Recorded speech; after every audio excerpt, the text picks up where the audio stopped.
अच्छा, पेज 44 निकालें। Effect of human activities on human environment.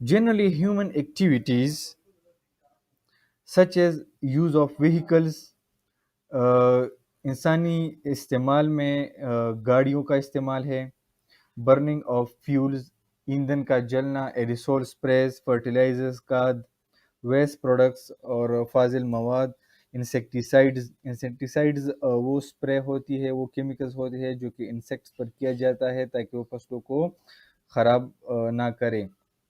फसलों को ख़राब होने से बचाने के लिए इंसेक्टिसाइड स्प्रे करना पड़ता है. एंड डिफॉरेस्टेशन, और डिफॉरेस्टेशन शामिल है इसमें जंगलात का कटाव. आर अफेक्टिंग इन्वायरमेंट, ये माहौल को असरअंदाज करती है. These actions can cause degradation of habitats and also result in the depletion of natural resources. ये नेचुरल हैबिटेट को भी मुतासिर करती है, जो कि कुदरती हैबिटेट है उसको भी मुतासिर करती है. As well as result in the depletion of natural resources, और कुदरती जो चीज़ें हैं उनमें भी कमी लाती है natural resources. Green house effect. Green house effect किसे कहते हैं? When the UV ultraviolet radiation enter the earth, जब अल्ट्रावायलेट की जो रेज हैं वो ज़मीन में दाखिल हो जाए, a part of it is absorbed by the earth and the rest are reflected back to the atmosphere. इनमें से कुछ रिफ्लेक्ट हो जाते हैं दोबारा और कुछ एब्जॉर्ब हो जाते हैं ज़मीन में.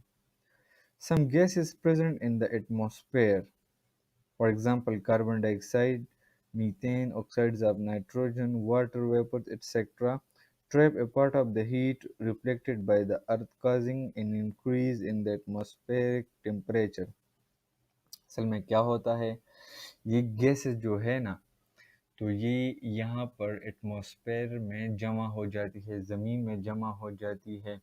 ये जो एटमॉस्फेरिक लेयर है ना, ये ओजोन, ये मतलब ओजोन लेयर है, ये ग्रीन हाउस इफेक्ट का काम करती है. ठीक है.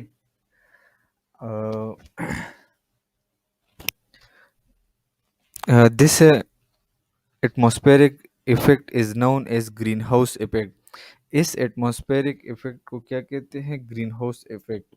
The gases involve in the greenhouse effect are called greenhouse gases, और वो गैसेस जो ग्रीन हाउस में इस्तेमाल हो जाए उसे ग्रीन हाउस गैसेस कहा जाता है. For example carbon dioxide, carbon monoxide, etcetera. ये क्या है? ये गैसेस ये यहाँ पर जमा हो जाती है और फिर ये ग्रीन हाउस इफेक्ट का क्या काम करती है. Increase in greenhouse effect can lead to global warming. ज़्यादा ग्रीन हाउस में लीड टू ग्लोबल वार्मिंग. अगर ग्रीन हाउस इफेक्ट ज़्यादा बढ़ जाए तो ये ग्लोबल वार्मिंग पैदा करेगी एंड क्लाइमेट चेंज, और माहौल में तब्दीली पैदा होगी. कोल बर्न इन पावर स्टेशन कंटेन कार्बन. जो कोयला पावर स्टेशन में जलता है वो कार्बन प्रोड्यूस करता है, which combine with oxygen to form carbon dioxide, जो कि ऑक्सीजन के साथ मिक्स होकर कार्बन डाइऑक्साइड बनाता है. Which is also a cause of increase of carbon dioxide concentration in air, जो कि हवा में कार्बन डाइऑक्साइड की मकदार को बढ़ाती है. क्योंकि हमें कार्बन डाइऑक्साइड की ज़रूरत नहीं है, हमें सिर्फ ऑक्सीजन की ज़रूरत है, तो इसी वजह से ग्रीन हाउस इफ़ेक्ट की वजह से कार्बन डाइऑक्साइड ज़्यादा मकदार में जमा हो जाता है एटमॉस्फेयर में. तो जब हम एयर इनहेल करते हैं तो कार्बन डाइऑक्साइड ज़्यादा मकदार में इनहेल होता है, तो इससे भी एक नुकसान है. और ये ग्लोबल वार्मिंग की सूरत में ग्लोबल वार्मिंग भी ये पैदा करती है. आगे वीडियो में देख के इसकी डिटेल. तो ग्रीन हाउस गैसेस के बारे में ज़रूर सुना होगा, और आज इस वीडियो में हम यही समझेंगे कि ग्रीन हाउस इफेक्ट क्या होता है और हमारे एनवायरनमेंट में कौन कौन सी ग्रीन हाउस गैसेस होती हैं. सबसे पहले समझेंगे ग्रीन हाउस क्या होता है. ग्रीन हाउस एक ग्लास का एनक्लोज चैम्बर होता है जिसमें पेड़ पौधों को उगाया जाता है. सूर्य की किरणें इस ग्लास के एनक्लोज चैम्बर को पेनिट्रेट करके अंदर आ जाती हैं और अर्थ के सरफेस से रिफ्लेक्ट होती हैं, मगर वापस ग्लास से पेनिट्रेट होके बाहर नहीं जा पाती और अंदर ही रह जाती हैं। और इस तरह से चैम्बर के अंदर का टेम्परेचर बढ़ जाता है, जो कि पेड़ पौधों की ग्रोथ के लिए बहुत हेल्पफुल होता है। इस चैम्बर को ही ग्रीन हाउस कहते हैं। ग्रीन हाउस प्लांटेशन ज़्यादातर उन कंट्रीज में प्रैक्टिस किया जाता है जहां एनवायरनमेंट का टेम्परेचर कम रहता है, ताकि ट्रॉपिकल प्लांट्स को ठंडे स्थानों पर भी उगाया जा सके। यही प्रिंसिपल यूज होता है एनवायरनमेंट में भी। सूर्य से निकलने वाली किरणें यानी कि short wave visible solar radiation पृथ्वी की सतह तक पहुंचता है, और इंफ्रारेड रेडिएशन यानी कि अवरक्त प्रकाश के रूप में पृथ्वी की सतह से रिफ्लेक्ट होकर वापस एटमॉस्फेयर में आ जाता है। यही रेडिएशन एनवायरनमेंट में नेचुरली प्रेजेंट कुछ गैसेस द्वारा एब्जॉर्ब कर लिया जाता है, और ये गैसेस इस रेडिएशन को वापस एटमॉस्फेयर में ही एमिट कर देती हैं, जिससे एनवायरनमेंट का टेम्परेचर बढ़ जाता है। इन गैसेस को ही ग्रीन हाउस गैसेस कहते हैं, और इस प्रोसेस को ग्रीन हाउस इफेक्ट कहते हैं। क्योंकि ग्रीन हाउस चैम्बर में जो काम ग्लास का था, वही काम यहाँ गैसेस की लेयर का है। वहाँ ग्लास सूर्य की किरणों को वापस नहीं जाने देता था, यहाँ गैसेस की लेयर सूर्य की किरणों को वापस नहीं जाने देती, इसलिए इस इफेक्ट को ग्रीन हाउस इफेक्ट कहते हैं। अब जानते हैं कि ग्रीन हाउस गैसेस कौन कौन सी होती हैं। सबसे पहले वाटर वेपर्स, जो कि एनवायरनमेंट में बल्क में प्रेजेंट रहती हैं, जिनको मैन मेड एक्टिविटीज से कम या ज़्यादा नहीं किया जा सकता। बाकी और जितनी भी गैसेस होती हैं उनको मैन मेड एक्टिविटीज से कम या ज़्यादा किया जा सकता है। नेक्स्ट है carbon dioxide. Naturally carbon dioxide environment में हमारे सांस छोड़ने से, समुद्र से और डिकम्पोजिशन से जनरेट होती है। मीथेन गैस, मीथेन गैस को मार्श गैस भी कहते हैं, क्योंकि यह मार्सी वेटलैंड्स में प्रोड्यूस होती है।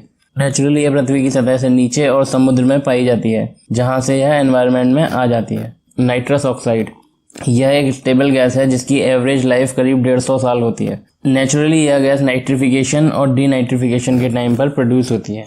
Next is fluorinated gases, chlorofluorocarbons CFCs, हाइड्रोफ्लोरोकार्बन्स HCFCs, हाइड्रोफ्लोरोकार्बन्स HFCs, परफ्लोरोकार्बन्स और सल्फर हेक्साफ्लोराइड SF6।